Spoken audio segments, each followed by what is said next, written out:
Aujourd'hui, nous nous retrouvons sur la mise à jour mineure de Luminar Neo, la version 1.0.2, juste après le générique. Bonjour à toutes et à tous, mon nom est Dickinol. Si vous débarquez pour la première fois sur ma chaîne YouTube, je vous souhaite la bienvenue. Ici, on parle de post-production traditionnelle et créative, et on parle de photographie en règle générale. Et aujourd'hui, nous allons parler de Luminar Neo. On a eu aujourd'hui la chance d'avoir une mise à jour, la 1.0.2. Vous allez voir qu'il n'est pas des moindres. On a quelques petites fonctionnalités assez sympas dans ce logiciel aujourd'hui. Et on va voir tout cela maintenant tout de suite. Alors avant de commencer à voir toute chose, si vous ne possédez pas Luminar Neo, je vous signale que vous avez la possibilité d'avoir une réduction supplémentaire avec mon coupon code EDIKINOL pendant la période du 15 mars jusqu'au 31 mars. D'accord? Pendant ces 15 jours-là, vous avez la possibilité d'avoir une réduction supplémentaire si vous ne le possédez pas, bien sûr. Alors, sans plus tarder, on va regarder ce qu'on a ici dans ce Luminar Neo. Alors bien sûr, on peut ouvrir un peu les ombres et fermer les hautes lumières. Bon, juste pour le petit extrait là, je vais prendre un petit truc, je vais mettre un peu mon point noir. Je vais déplacer un peu mon point blanc, voilà. Et tiens, on va un peu s'amuser avec la balance des blancs. Je vais mettre en nuageux, on va rectifier un petit peu la couleur. Voilà, juste un peu comme cela, pour avoir un truc sympa. Bon.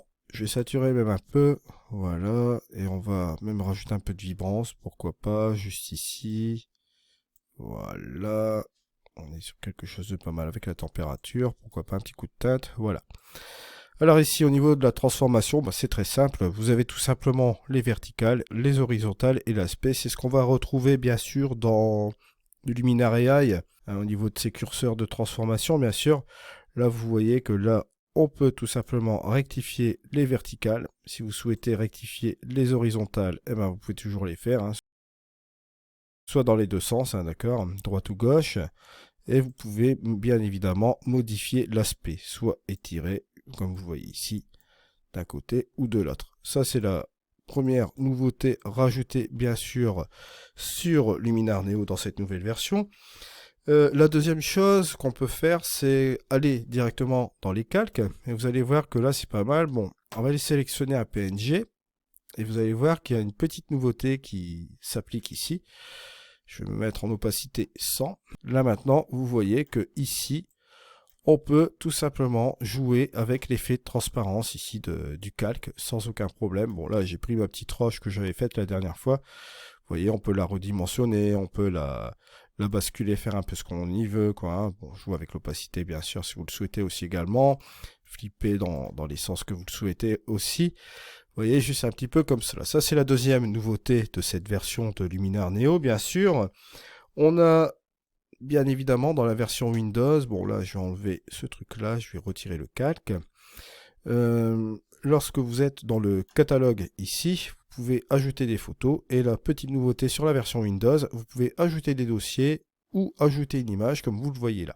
Vous avez ces deux icônes qui ont été ajoutées. Maintenant, pour éditer une image seule sur Windows, vous voyez, c'est ajouté là. Je vais rétablir à la version originale. De même, je vais aller sélectionner cette photo-là. On va s'amuser un petit peu dessus. Voilà. On va tout simplement utiliser l'accent. Voilà. Petite nouveauté aussi, les curseurs ont été améliorés aussi au niveau de la rapidité. Vous noterez que, bon, là, j'ai mis une fois l'accent, mais une fois que vous avez activé l'accent, vous le voyez ici, il y a de la rapidité qui s'est mise en place au niveau des curseurs aussi, au niveau de Luminar Neo, bien sûr. Ce qui n'est pas négligeable. Je vais prendre par exemple, regardez celui de la structure AI. Si je monte la structure AI, vous avez toujours le petit temps de latence pour faire le petit calcul de l'algorithme. Une fois que le calcul est fait, regardez, hop, sans aucun problème. Vous voyez que ça marche relativement bien. Et on a aussi le renforcement aussi de la netteté, comme vous voyez là. Alors bien sûr, si je fais un truc sympa ici, bon, je vais revenir, bon, ici dans mes modifications, voilà. Là, ici de la structure, je vais l'enlever. Au niveau de l'accent AI, je vais faire quelque chose de relativement rapide. On va aller dans les outils. Je vais prendre mon paysage. Je vais rajouter un peu d'heure dorée. Réduire un peu la brume. Accentuer le feuillage ici. On va revenir un peu sur la teinte du feuillage. Voilà. Pour rajouter quelque chose d'assez sympa, ouais. Bon, au niveau de l'amélioration, l'embellisseur de ciel, je vais quand même être relativement prudent. Je vais revenir là, voilà, avec ce qu'on a fait sur le paysage. Voilà, disons que j'ai un petit truc sympa comme ça.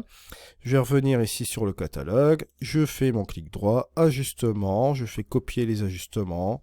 Je vais sur ma photo d'à côté. Je fais ajustement et je fais coller mes ajustements, bien sûr. Et là, vous voyez que les ajustements sont copiés. Vous voyez, on a la possibilité de le refaire maintenant sans aucun problème dans cette mise à jour mineure, bien sûr. Donc, je vais récapituler. On a bien sûr la synchronisation copier-coller. On a la possibilité de rectifier les perspectives grâce à la transformation 3D. On a bien sûr la possibilité de jouer avec la transparence des fichiers PNG avec la couche alpha. On a bien sûr, sur la version Windows, là cette fois-ci, la possibilité d'utiliser les dossiers et l'image, bien sûr.